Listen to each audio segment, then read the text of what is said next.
And so what they're saying here is loan debt has swelled to $1.4 trillion dollars in recent years while wages remain flat, which is they're acting as they're acting as though that was a funny statement, is that because wages remain flat, that this increase in student loan debt somehow tied to that, oh, if people just made more money, that then they'd be able to afford these loans. But remember, we've been going through a recession, right? As much as people want to talk about this being a recovery, in reality, we've seen really no growth. 1% growth a year, 0.5% growth a year.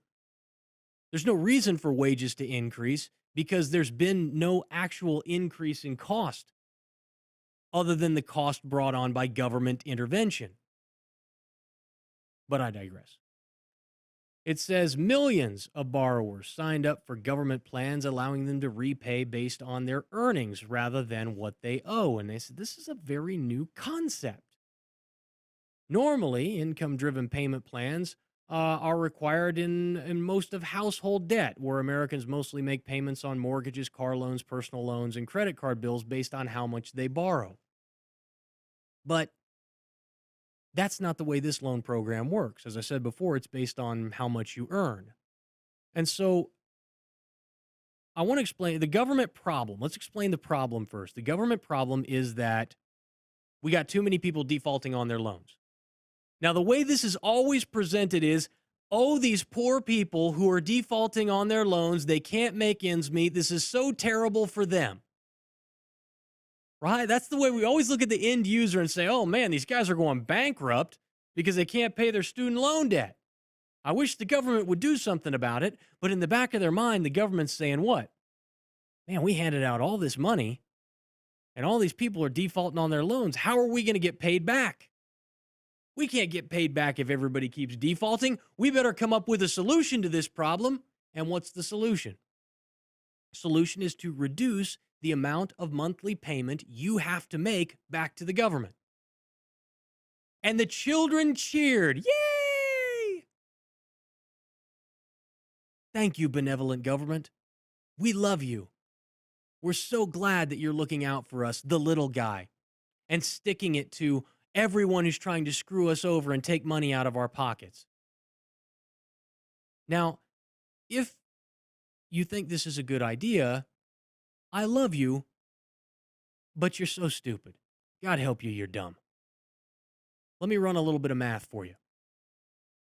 Say you got $50,000 in student loan debt. That's not an astronomical number to have in student loan debt when you get out of school if you were poor and didn't have a lot of money going in.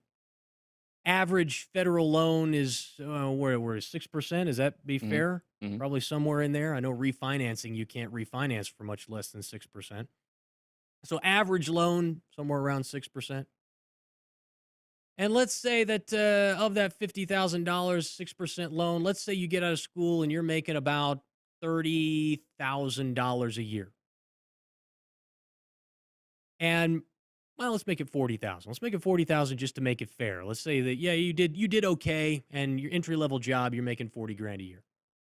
That means that you're going to have to pay somewhere around $4,000 a month or $4,000 a year or somewhere in the neighborhood of $334 a month on your mortgage, on your home, on your loans. I was about to say home loans, on your student debt. Now, normally, if you were on a regular, say, 10-year term for that $50,000, you'd have to pay something like $555 a month. Correct, Aaron? Correct. We ran some of this math before the show started. I'm not. I'm Mhm. not really Rain Man. So normally on a 10-year note, you'd pay somewhere around $555 a month, and over the course of that 10 years, you'd pay how much in interest, Darren? $16,000. So on a $50,000 loan, over the course of 10 years, you would not only pay back the entire 50,000, but you'd also pay back an additional 16,000. $16,000. Perfect. But the government wants to help you. They're here to help, remember? And so they decided we're not going to make you pay 550, we're going to make you pay 334. That way you've got a couple of extra $100 to probably Pay get for a your car healthcare. loan with, yeah. Rack up on credit card extra credit card debt that you got to now pay off. But we're going to give you that extra money so that you've got a little bit more to live off of.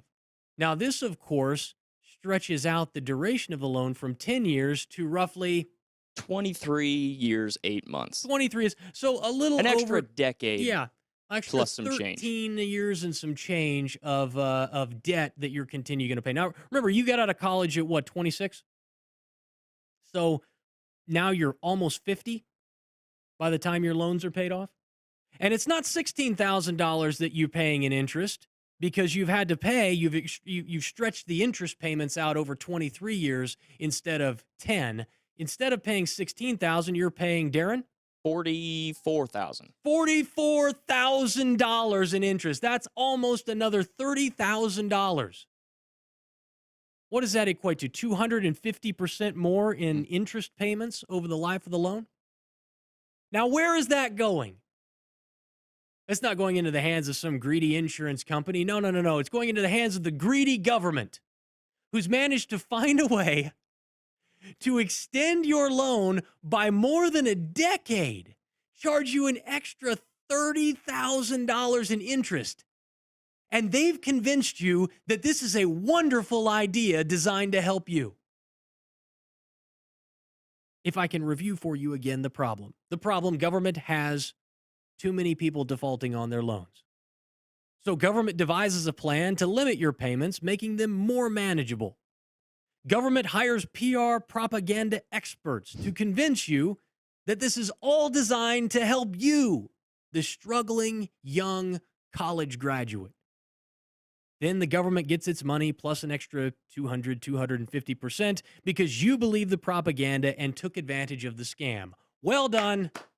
Congratulations, America. Keep in mind, I didn't even go to college and I could do that math in about, what did it take us, 10 minutes? If that. It's not that hard. For those of you who thought that was a good idea, think about how badly your education has failed you as a human being.